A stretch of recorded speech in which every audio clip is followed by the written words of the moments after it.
ఏమనుంది? అయినను మీలో నా వాక్యమునకు చోటు లేదు. ఇవ్వు చెల్లి నీకు చోటు ఇవ్వు, ఇవ్వు తల్లి వాక్యానికి చోటు ఇవ్వు. మీరు అబ్రహాము సంతానమని నాకు తెలుసు, అయినను మీలో నా వాక్యానికి చోటు లేదు.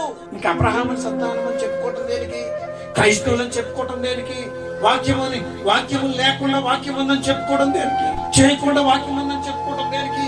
వినకుండా వాక్యం ఉందని చెప్పుకోవడం దేనికి? రాకుండా వాక్యం ఉందని చెప్పుకోవడం దేనికి? బ్రతుకొని చెల్లించకుండా వాక్యం ఉందని చెప్పుకోవడం దేనికి?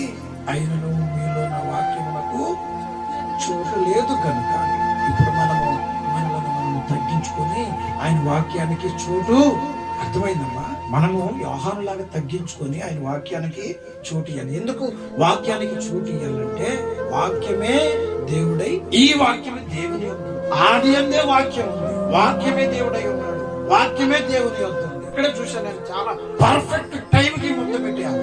పర్ఫెక్ట్ టైం కి ఆచారం 12 గంటలు దాటితే పనికి వెళ్ళిపోయాయ్యా, ఏం లేదు అక్కడ వాక్యానికి చోటు. ఏదైనా సరే వాక్యం కుదించుకోవాలి, వాక్యానికి చోటు ఉండదు.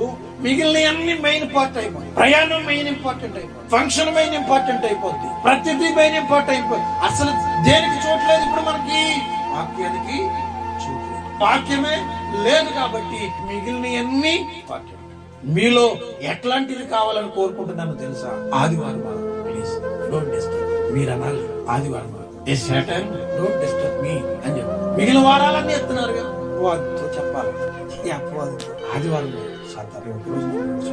అది ఏ భారమే ఎత్తును. మిగిలిన సోమవారం నుండి శనివారం వరకు నా సాయంత్రం పక్కన తిరుగుతున్నాను, నన్ను బలహీనపరుస్తూ ఉన్నావు. నేను నా దేవుని వాక్యము వినే రోజు, నా దేవుని సన్నిధికి వెళ్లే రోజు, నా దేవునికి నేను చోటించే రోజు కాబట్టి ఆ రోజును నువ్వు పాడు చేయొద్దని, డోంట్ డిస్టర్బ్ అని